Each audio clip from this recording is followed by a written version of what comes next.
Welcome to the Secrets of Supermom show, where we explore how successful, busy moms battle overwhelm, beat burnout, and stay happy in the process. I'm your host, Lori Oberbreckling, wife, mom of four, corporate executive, photographer, and author of the book Secrets of Supermom, How Extraordinary Moms Succeed at Work and Home, and How You Can Too. Hey, friends, welcome to episode number 297 of the Secrets of Supermom show. I am joined today by Mindy Hudon, and she is a speech and language pathologist. She has been working in the industry for over 30 years, and she has been helping children with communication and executive function challenges, right? So many of us have children, or at least one child that has challenges with executive function, right? And sometimes even us as parents, right? Us as moms have executive function challenges. And so she, with her business, has created a couple of tools that are really helpful for children to work on some of these executive function challenges. So we're going to talk today about Cody's Adventures, How I Learned to Defeat the Time Snatcher, her book, and then also the Be a Timekeeper clock. So we're going to talk about a couple of these things and how she kind of created these, how they're helpful, and why this matters, right? Because we, I think, have all experienced the frustration of trying to have our children understand time, right? We are trying to get out the door. We're trying to get to soccer practice on time. We're trying to get to school on time. We're trying to manage transitions between activities and have children really understand what it means when we say we're leaving in 10 minutes, right? And so this is a challenge for a lot of children and a challenge thus for a lot of moms. And so we're going to talk about time blindness, what this really means, and ways that we can help build these skills without stressing out, without tears and constant reminders, because I know that's so exhausting to all of us as moms. Before we jump in, I do want to remind you that if you are listening in real time, the registration for Supermom Summer Camp is open. This is our 5th year. This is our annual event that is our most favorite virtual summer experience for busy moms. If you want more balance, you want better routines, you want less overwhelm, this is for you. We have over 35 speakers this year. We have a choose your adventure style. If you did this with us last year, you know we had some adventure trails you could follow, and they are back. Brand new trails, brand new season, but you are going to love this.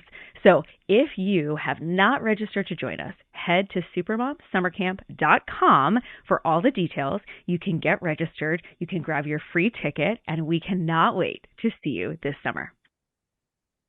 Hey, friends, welcome to the show. I'm super excited to have Mindy here with me today and get to have an awesome conversation. Mindy, welcome. Hi, how are you? I am great. I am super fun to get started. I am excited about this topic, right? We love time management. We love talking about productivity and time management, but today we get to talk specifically about children, which is super fun. And we talk a lot about productivity for moms here on the podcast. And so I know we'll dive into that a little bit too, but I'm excited for us to get to talk about what this means for our kids. But Mindy, I would love first for you just to tell me who you are, why you do what you do. Tell us about your family. Tell us all the things. Okay, great. My name is Mindy Hudon. I'm actually the mother of twin boys who are now adults. So they are beyond that, but they live very close, which I think that's a good thing, right? Totally. And I am a speech language pathologist. I have worked in school districts and private practice, which I'm in now, and hospitals and clinical throughout my career. My private practice is Achieve Speech and Language Services. I have a business partner who I love and who is also very involved in executive function. And I am married to my husband for 30 years. Wow. And still very active in my profession and very excited about it. And yeah, that's kind of me. I love it. I love that you said that your grown sons are close, because my 9-year-old just asked me, Mom, are those apartments? And I said, yeah, those are apartments. And he said, okay, because I'm going to live in an apartment, but I think I need to live close.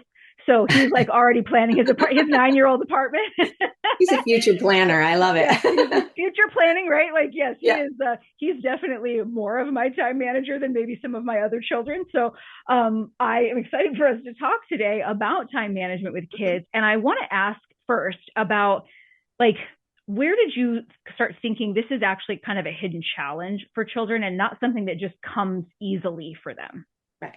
I think it all started, I mean, like I said, I worked in the schools for many years and working with children, speech pathologists, we are pretty much on the clock, 30-minute sessions, and then we go get the other group and the other group and the other group. And just your own time management and being able to do that, getting kids to a classroom and out. And I always saw noticed in my own kids, getting them, out of the house in the morning, getting in the car, get to school so that I could get to work. And I had some really bad mommy moments of screaming at my kids because they weren't thinking about what I was thinking about. I told you 10 minutes ago, let's get going. We got to go. I have a meeting. They're going to get mad, all of that. We all live that. So that happened. And in the classrooms, I'd be picking up kids and my 30 minutes. And then when we tried to transition from my session back to the classroom or the classroom to my session, children were having meltdowns, right? They Mm. did not know what to expect. They didn't know when we were going to be done. And when I said we were done, sometimes they were tears and like, no, I want to finish the game or I want to work on that a little bit more. So it ended up being a challenge of why. And then I also noticed that my, fourth graders didn't know how to tell time. They looked at an analog clock, which I believe an analog clock is the way children should learn. And they had no idea what time it was. So they couldn't self-manage. They couldn't regulate their own time. And Mm. I saw a lot of anxiety around time. I mean, you just think about it when you're driving with your kids. When are we going to be there? What time is it? When are we getting there? And you end up being the parental clock, as I call it, right? You're the parental clock. You're telling them when, you're telling them get done now, this you need to be in bed at this point, or you're always telling them about time. So then I started learning a lot about executive functions and time management. And I was like, aha, this is it. Like, Mm. this is it. The kids are time blind, right? And some adults are as well, right? We struggle as adults with time management. And I realized that in second grade, children are taught to tell time. They can look at a clock, there's 5 minutes, that's 10 minutes, but they don't know how to manage time. They can look Mm. at the clock and say it's 3 o'clock. But then when you ask them, well, in 30 minutes, we're going to be doing this, they may not understand what that means, right? Especially young children. So we're asking even our 3-year-olds to, I told you 10 minutes ago. So think of all that language involved. Yeah. Ago, what does that mean? 10 minutes? What is 10, right? Like we Yeah. don't know. So it's very challenging, I think. And I think there's a lot of tears and a lot of havoc that happens, especially with family routines, um, getting kids and out of getting them where they need to be. And it's frustrating, not only for them, but it's frustrating for us.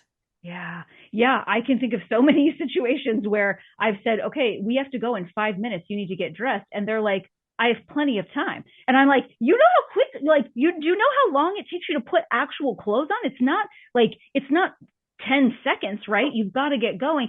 And they just don't know, right? They have no idea how long tasks take, how Right. long. And then, like you said, they don't even know, like 30 minutes could be all day long or could be right in a snap. And they're not connecting to it. Correct. They're Yeah. also not, they don't understand, they can't see and feel time. When you say Mm. 5 minutes, they have no idea, like you said, what that looks like, right? It's a small chunk of time. 30 minutes is a bigger chunk of time, so maybe I have more time to do that. But they don't visualize time because they haven't been taught that. Yeah. And I know from a parent perspective, I wanted to ask you about this because I know that you talk about this too. As parents, we often assume that our kids are ignoring us, right? If we Yes. say, okay, we have 5 minutes to go, right? And they're ignoring us, or we think, oh, they're being defiant. They're not listening that it's time to go in 5 minutes. And you're saying that's not always what's happening here, and No, often not what's happening here.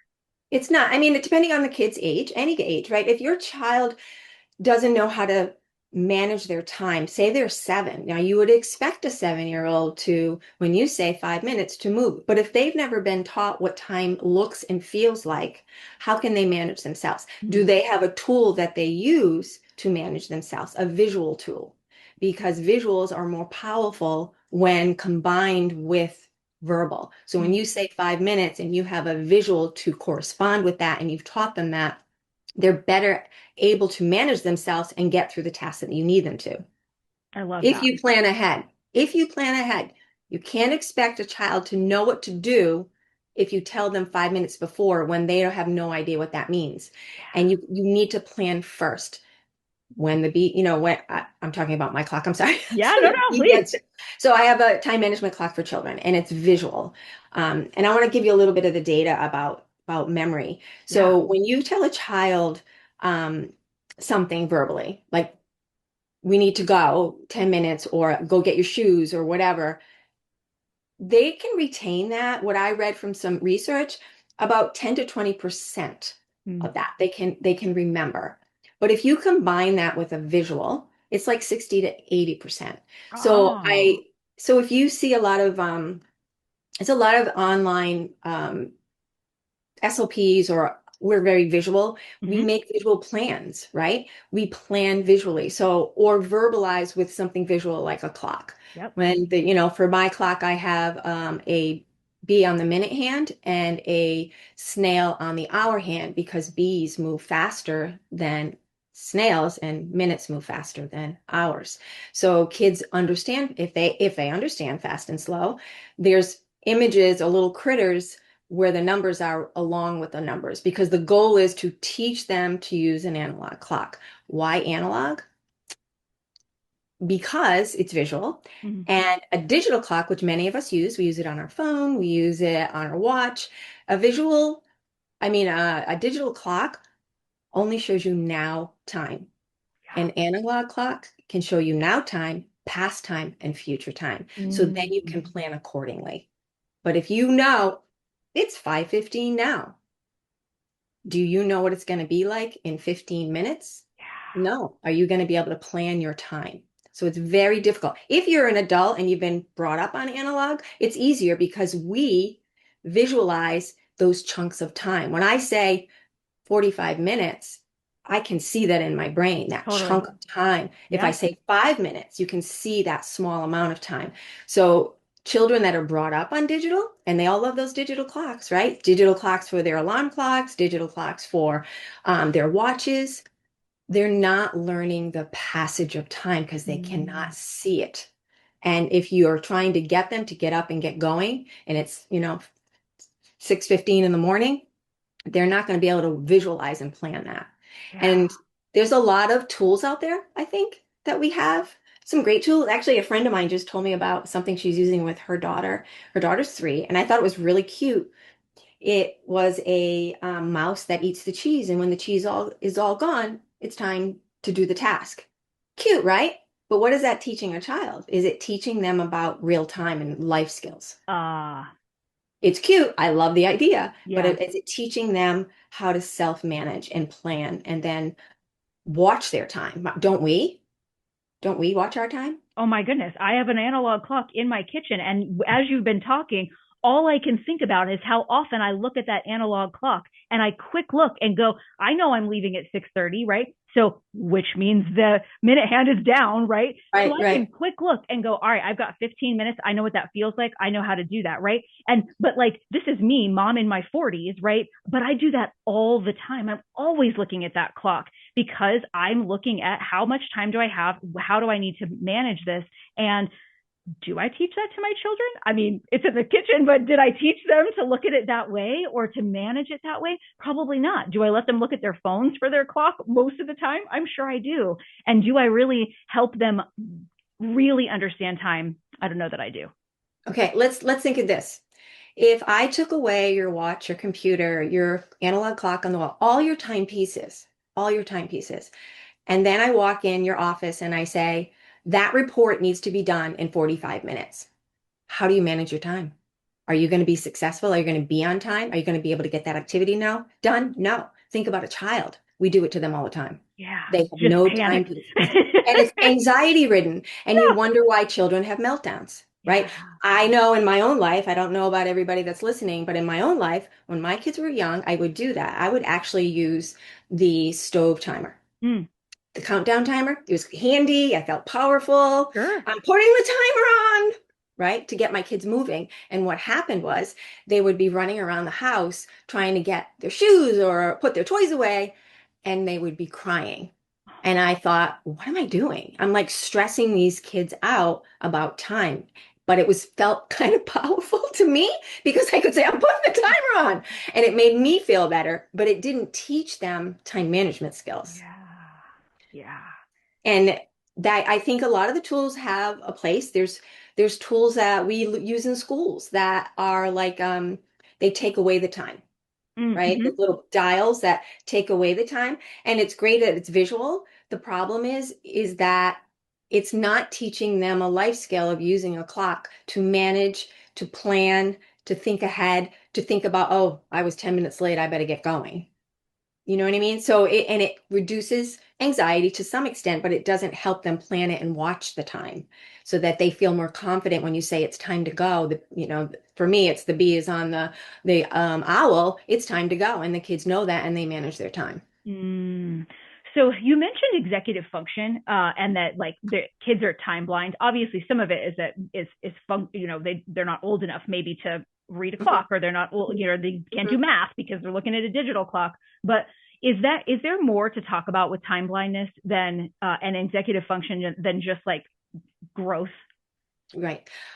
Yeah. So executive functions are cognitive processes, right? So there are things that happen in our brain, in children's brain, that help us organize, that help us be a time manager, that help us with self-regulation, emotional control, that helps us with planning and prioritizing, that helps us with judgment, right? There's so many things that are happening in like a second that we're thinking about something. This is a story I like to share that if you think about it this way for the executive functions, let's say that you have a conference that you're going to and you need to drive there but you have children and you have to plan. Your partner is away on a business trip, so it's all on you. So you decide that you're going to get everything done the night before. You're going to plan, you're going to get the lunches done. So the next morning, the alarm goes off. You make sure you get up early and you're laying there and you have a couple of minutes and it's quiet. And you think to yourself, oh, this is going to be great. I'm so excited about this conference.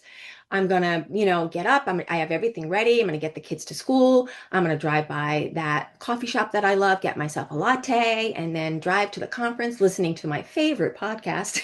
And when I get there, it's going to be great because I'm going to see my friends and we're going to have a lunch after the conference. Lovely. And then all of a sudden, your daughter comes in and she looks at you and says, Mommy, and all of a sudden vomits, right? Oh, All over yes, your brand new rug that you yes. just had replaced. Now things shift, right? I like to call it shift happens, right? Yep. Things shift. Oh my goodness. Think about all of the planning and the organizing and the prioritizing. Do I clean the rug? Do I get the kid, right? What am I going to do with her? I don't want to cancel the conference. Oh, I got to call my mother-in-law. I don't want to call my mother-in-law. She's always going to say I shouldn't be a working mother. So like all these things are happening in a second. And then you're thinking, got to get her here. I got to get the kids to school. I want to get that coffee. Am I going to get that coffee?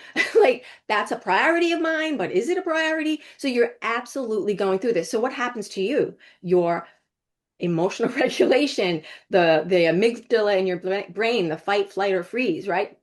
All these things are happening in seconds, and that's your executive functions all firing at the same time. So for children, I don't know if you want to, did you Please. have a Yeah. question? No, no, No. please.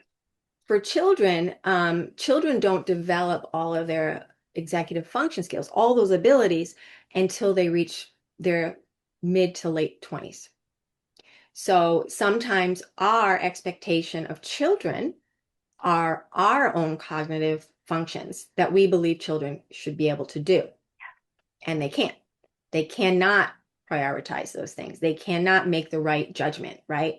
The Yep. right reasoning of why things. And we know this as parents, right? Kids don't always make the right choice because they can't reason like adults. Yep. The other thing that children um, with neurodivergent brains have actually a 30% cognitive lag in their executive function skills. So the same age child, your child that may have ADHD, for example, is actually their cognitive age is like a 30% lag. So I have this little cheat sheet here of like ages. So what is one of your child's name? Let's talk about my 14-year-old because he is terrible at planning, right? He is working on planning. And I got very frustrated at him just this last week about his lack of planning and my plan that they did not connect. And so we got very frustrated with each other. And it is because there are planning skills that he is still working on. Absolutely. So let's talk about him. Okay. So he's 14. Yep. If he had ADHD, if you have ADHD, then your executive functions are delayed. So for a 14-year-old, their executive function age is 9 years and 3 months. So now you're asking a 9-year-old, think of it that way, to do that planning and organization. It's basically like both my boys cognitively and executive function wise are the same age because my other son is 9. So I have a 14-year-old and a 9-year-old son and then 2 daughters. So basically, because my 14-year-old has ADHD, my 9-year-old does not. And so cognitively, they maybe are on the same wavelength. And their executive function age is around the same age. Yeah. So all those things you're asking, the planning, the time management, the reasoning, the judgment, he's functioning more at like your younger child, who you're saying feels that's appropriate for him to be that way because he's 9. Totally. But we ask our older kids or even our younger kids to do things that if they're struggling with ADHD, autism, whatever, their executive functions are lower than expected for their chronological age. That makes sense? Yeah, it totally makes sense. I think oh, go ahead. No, please. No, I was going to say, and as adults, we expect them to be functioning at a certain age. So we have to be aware of that. And even our young children are not going to be functioning with their executive functions like you and I are. They're going to be at a younger level of, it's not that they don't have executive functions, it's just at a different level. Yeah. So how do we help them get closer to time awareness, to, planning better because I think we get frustrated, right? Certainly as parents, regardless of the age, we have the expectation that maybe doesn't fit what they can reasonably do, and that gets frustrating. And then we also want them to be able to be independent, right? We want them to do these things on their own. So how do we get closer? So that was a question that I had myself, right? I was a mom having all this crazy time issues and the students that I worked with. So I developed a clock. It's called the B as in the bug, be a timekeeper. I used to always say to my students, be a timekeeper, be a timekeeper.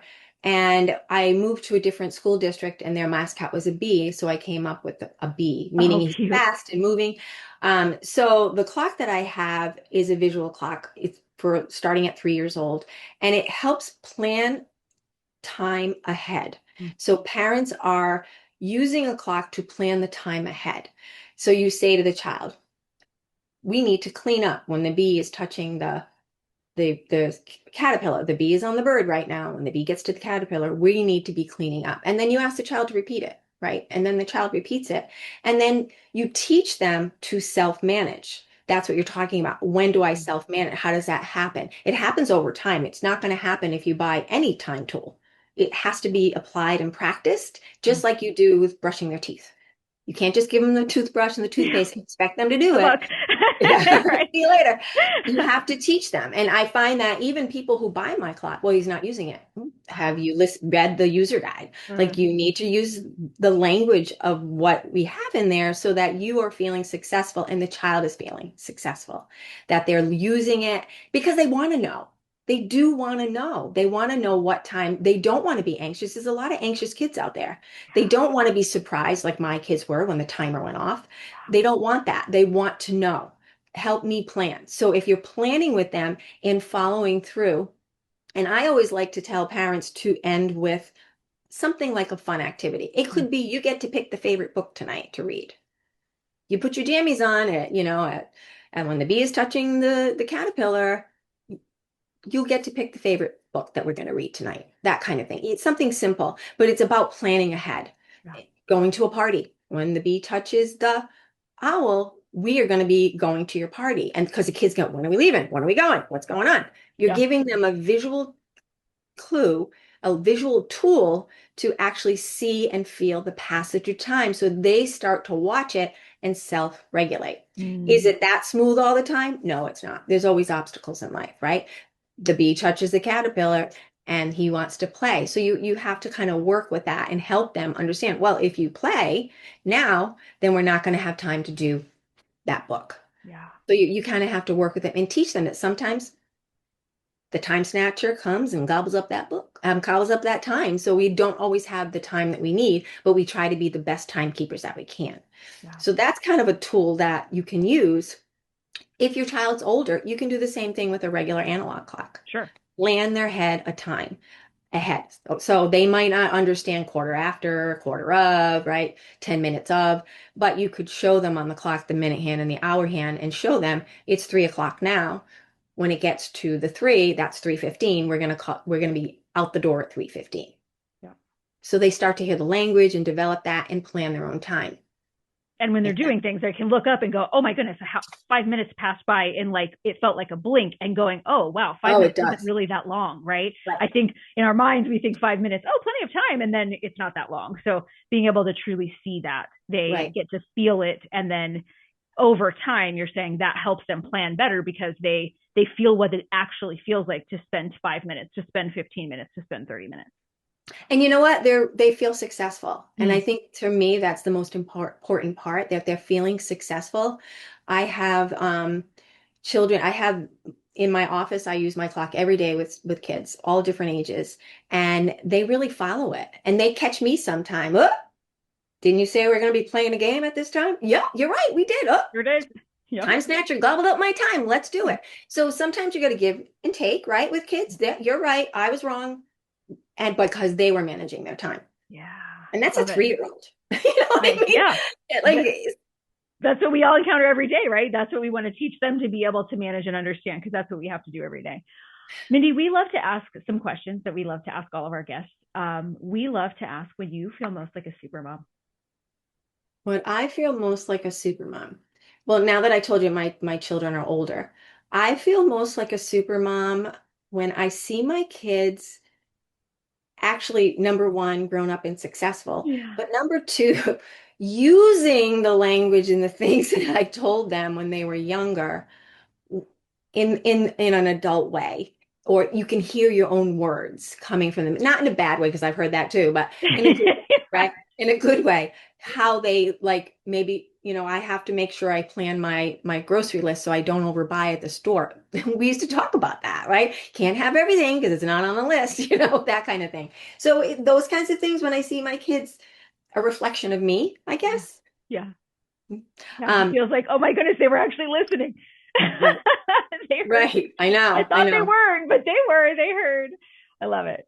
We also love to ask, what's one small step busy moms can do to get started? So essentially, we know they listen, and they're, they might be driving around, they might be on their bike, but they want to be able to take the next step. But what's just one thing they could do for listening?